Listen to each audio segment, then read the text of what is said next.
Assalamualaikum warahmatullahi wabarakatuh. Halo teman-teman, selamat datang. Ya, pada kesempatan kali ini kita akan membahas materi tentang wakaf. Nah, materi ini ditujukan untuk memenuhi tugas PPTQ di UIN Siber Syekh Nurjati Cirebon. Nah, baik teman-teman, sebelum kita masuk ke pemaparan materinya, aku mau perkenalan dulu nih teman-teman. Ya, perkenalkan semuanya, nama aku Ahmad Yani dengan NIM 24821100068 dan aku dari kelas PS2B. Baik teman-teman, untuk mengefisienkan waktu, marilah kita lanjut ke pemaparan materinya. Oke, yang pertama yaitu apa itu wakaf. Nah, wakaf secara bahasa bermakna menahan atau berhenti. Nah, sedangkan secara istilah tajwid, wakaf adalah menghentikan bacaan sejenak dengan memutuskan suara di akhir perkataan untuk bernapas dengan niat ingin menyambungkan kembali bacaan. Nah, contohnya itu pada surat Al-Fatihah ayat 1 dan 2. Misal ya teman-teman, Auzubillahiminasyaitonirrajim. Bismillahirrahmanirrahim. Nah, pada kata ini kita wakaf atau berhenti. Ya, kita berhenti, lalu kita melanjutkan lagi. Alhamdulillahirrabbilalamin. Nah, jadi wakaf itu ya teman-teman, wakaf itu berhenti sejenak untuk menarik nafas. Semoga bisa dimengerti ya teman-teman. Oke, kita lanjut ke pembahasan berikutnya. Nah, jadi berdasarkan sebabnya, wakaf terbagi ke dalam 4 kategori, yaitu yang pertama ada wakaf ikhtibari, yang kedua ada wakaf intizori, yang ketiga ada wakaf izirori, yang keempat yaitu ada wakaf ikhtiyari. Nah, mari kita bahas untuk yang pertama yaitu wakaf ikhtibari. Nah, wakaf ikhtibari adalah wakaf yang disebabkan karena pembaca ingin mengajarkan cara wakaf pada kata tertentu atau penguji yang ingin mengetahui kemampuan pembaca dalam membaca wakaf. Bila diwakafkan saat hafalan, hal ini juga sekaligus untuk mengetes hafalan pembaca akan rasem atau tulisan. Nah, hukumnya wakaf ikhtibari hukumnya adalah jaiz atau boleh. Nah, contohnya pada surat Al-Baqarah ayat 25. Nah, Auzubillahiminasyaitonirrajim. Bismillahirrahmanirrahim. Wa basyiril ladzina amanu wa amilus solihati anna lahum jannatin tajri min tahtihal anhar. Nah, selanjutnya surat Al-Baqarah ayat 35. Wa qulna ya'damu uskun anta wa zawjukal jannata wa kula minha ragaza. Nah, misalkan si pembaca atau penguji ingin berhenti, misal pada kalimat ini as-solihat. Nah, pada kalimat ini as-solihat. Nah, contoh. Nah, wa basyiril ladzina amanu wa amilus solihat. Nah, misal si penguji atau pembaca ingin berhenti pada kalimat as-solihat, maka itu tidak apa-apa teman, hukumnya jaiz. Atau si pembaca ingin berhenti pada kalimat jannati yang berwarna hijau ini ya teman-teman, maka tidak apa-apa, hukumnya itu jaiz atau boleh. Karena si penguji atau si pembaca ini hanya ingin menunjukkan cara membaca waqaf. Jadi tidak apa-apa. Begitupun pada surat Al-Baqarah ayat 35 yang pada ayat yang berwarna hijau atau al-jannah gitu. Maka jika berhenti di situ juga tidak apa-apa. Oke, selanjutnya kita masuk ke waqaf yang kedua. Sebentar ya, teman-teman.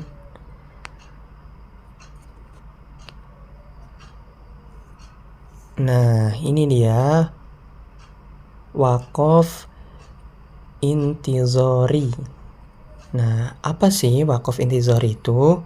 Jadi, waqaf intizori itu adalah waqaf yang disebabkan karena para pembaca ingin membaca dengan variasi lain dari riwayat qiraat yang sedang dibaca. Contohnya pada surat Al-Fatihah ini. Contoh, ihdinas siratal mustaqim. Nah, di dalam beberapa qiraat ada yang menggunakan shin, ada yang menggunakan so, dan ada yang menggunakan zain tafhim. Nah, contohnya ihdinas siratal mustaqim dengan menggunakan shin. Contoh yang kedua dengan menggunakan so.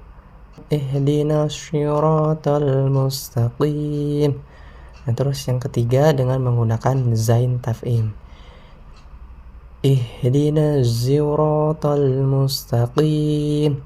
Nah, maka hukumnya apa? Untuk waqaf intizori ini hukumnya adalah jaiz atau boleh.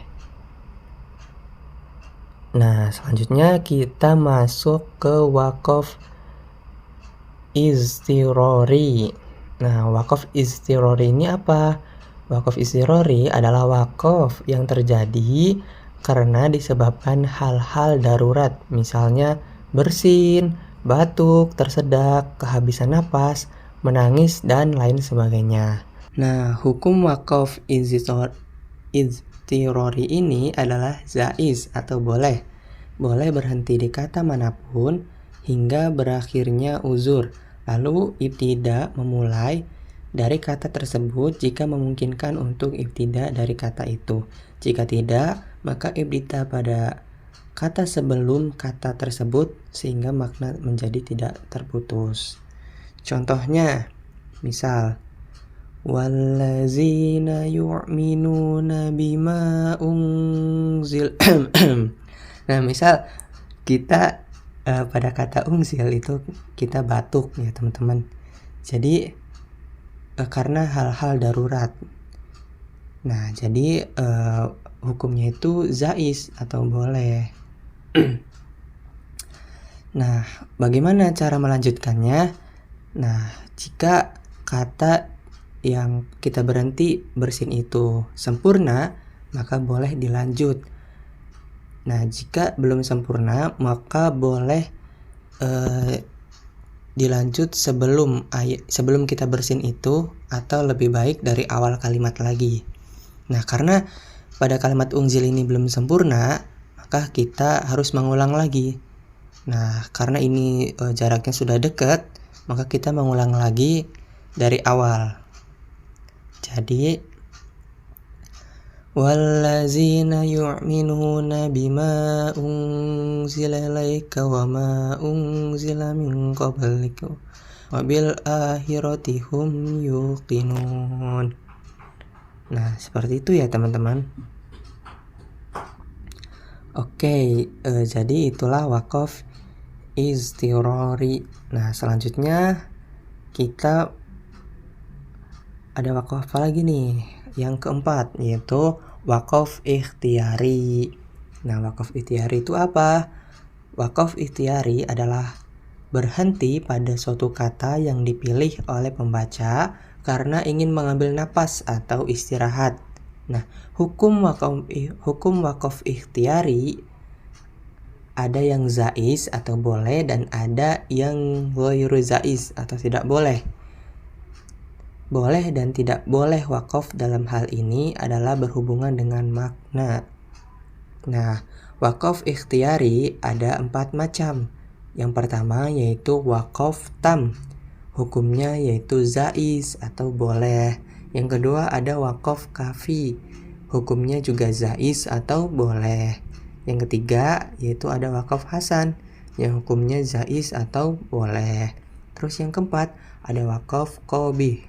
Hukumnya ghairu zaiz atau tidak boleh. Nah, lanjut ya teman-teman. Kita membahas wakaf ikhtiari. Dari yang pertama yaitu ada wakaf tam. Nah, wakaf tam adalah wakaf pada ayat yang sudah sempurna artinya dan tidak ada hubungan dengan ayat-ayat sesudahnya, baik secara lafaz maupun artinya.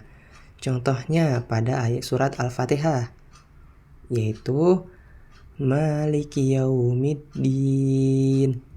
Nah, jika kita berhenti di Yaumiddin, maka itu adalah wakaf tam. Kenapa?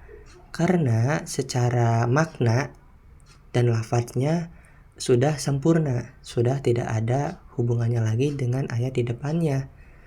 Jadi kita boleh langsung melanjutkan ayat selanjutnya, yaitu Iyyaka na'budu wa iyyaka nasta'in. Nah, jadi teman-teman, jika bertemu dengan wakaf tam, boleh memulai kembali bacaan atau ibtida pada lafaz sesudahnya karena sudah tidak ada hubungan dari ayat sebelumnya. Jadi, tidak ada hubungan dari sisi makna maupun lafaz dengan kalimat sesudahnya. Nah, itulah wakaf tam. Oke, lanjut ya teman-teman. Nah, selanjutnya yaitu ada wakaf kafi. Nah, wakaf kafi itu apa? Wakaf kafi adalah berhenti pada perkataan yang sempurna susunan kalimatnya, tetapi masih berkaitan makna dengan kalimat sesudahnya, bukan lafadznya. Nah, boleh memulai kembali bacaan atau ibtida pada lafaz sesudahnya jika kita bertemu dengan wakaf kafi. Nah, contohnya yaitu A'udzubillahi minasyaitonirrajim. Bismillahirrahmanirrahim. Innallazina kafaru sawa'un 'alaihim a'anzartahum am lam tunzirhum la yu'minun. Nah, pada ayat ini, pada la yu'minun, yaitu ayat ini sedang berbicara dengan orang-orang kafir. Nah, terus ayat selanjutnya, khatamallahu ala qulubihim wa ala sam'ihim. Nah, pada ayat selanjutnya masih berkaitan atau berbicara mengenai orang-orang kafir tersebut. Maka ayat yang pertama dan ayat kedua yaitu adalah wakaf kafi. Kenapa? Karena ayat sesudahnya atau ayat yang kedua ini masih berkaitan dengan ayat sebelumnya, yaitu membahas tentang orang-orang kafir. Maka jika kita lihat dari ayat yang pertama, maka maknanya sudah jelas atau sempurna, namun masih ada hubungan pada kalimat sesudahnya. Jadi perbedaannya, jika wakaf tam sudah tidak ada hubungannya atau berubah tema. Nah, jika wakaf kafi masih ada hubungannya. Jadi artinya sudah jelas. Ini artinya sudah jelas. Namun kalimat sebelumnya masih ada hubungan pada kalimat selanjutnya. Ya, seperti itu ya teman-teman ya. Jadi tidak ada hubungan dari sisi lafaz, namun maknanya masih berhubungan dengan kalimat sebelumnya. Semoga dimengerti ya teman-teman. Semoga lebih paham. Nah, kita langsung lanjut aja ya teman-teman.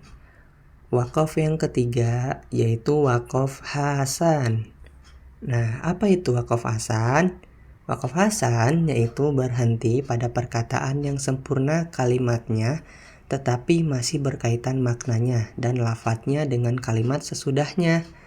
Nah, jadi tidak boleh memulai kembali bacaan atau ibtida pada lafadz sesudahnya, harus diulang kecuali jika pada akhir ayat. Contohnya pada kalimat berikut. Nah, a'udzubillahi minasyaitonirrajim. Bismillahirrahmanirrahim. Allazina yu'minuna bil ghaibi wa yuqimunas sholat. Nah, jika kita berhenti di sini, maka itu adalah waqaf hasan. Nah, jika ayat ini sampai as-sholat ini artinya atau maknanya sudah jelas. Namun pada kalimat selanjutnya yaitu wa mimma razaqnahum yunfikun. Nah, ayat ini masih berkaitan artinya maupun lafadznya pada kalimat sebelumnya. Maka kita tidak boleh memulai kembali bacaan atau ibtida pada lafadz sesudahnya.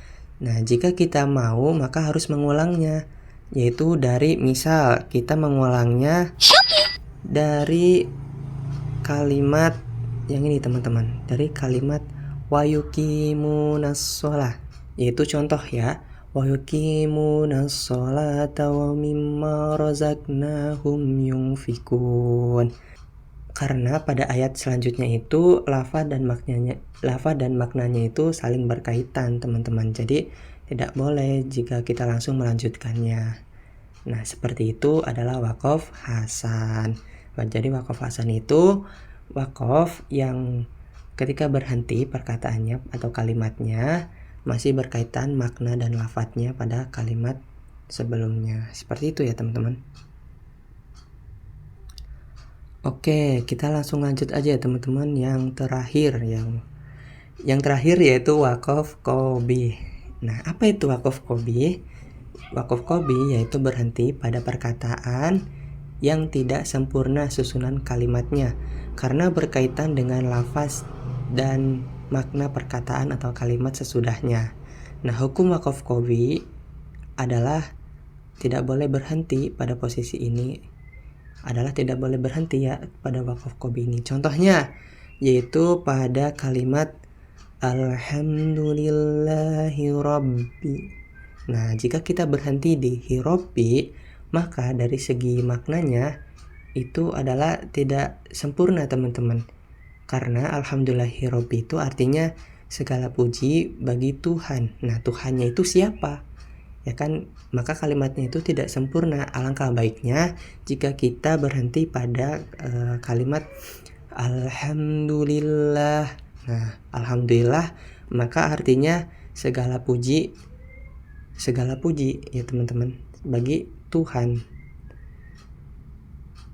Nah, jadi teman-teman, jika kita berhenti pada alhamdulillahirabbi, maka itu tidak boleh karena maknanya maupun lafadznya itu tidak sempurna atau tidak jelas. Maka diharuskan alhamdulillahirabbil alamin. Nah, seperti itu ya teman-teman. Maka kalau seperti itu maknanya sudah jelas. Nah, mungkin seperti itu ya teman-teman penjelasan dari waqaf qobi. Nah, jika tidak paham makna bacaan, maka untuk mengetahui tempat waqaf atau ibtida yang tepat dapat dengan cara berikut nih teman-teman. Yang pertama yaitu talaqi langsung dengan gurunya. Langsung dengan guru kita berguru. Nah, terus yang kedua yaitu mengikuti bacaan syekh. Terus yang ketiga yaitu melihat pada mushaf panggalan makna. Di dalam Al-Quran biasanya tuh ada teman-teman. Terus yang keempat yaitu mengikuti tanda baca. Nah, terus yang terakhir, terima kasih. Nah ya teman-teman, mungkin hanya segitu ya teman-teman pemaparan dari saya. Kurang lebihnya saya mohon maaf karena teman-teman jujur ya, saya juga sering sama-sama belajar ya teman-teman. Nah, semoga apa yang tadi saya paparkan teman-teman semoga bermanfaat bagi kita semua. Semoga teman-teman bisa mengerti. Mungkin hanya sekian ya dari saya teman-teman. Kurang lebihnya mohon maaf. Wassalamualaikum warahmatullahi wabarakatuh. Dadah teman-teman, sampai jumpa di pertemuan selanjutnya.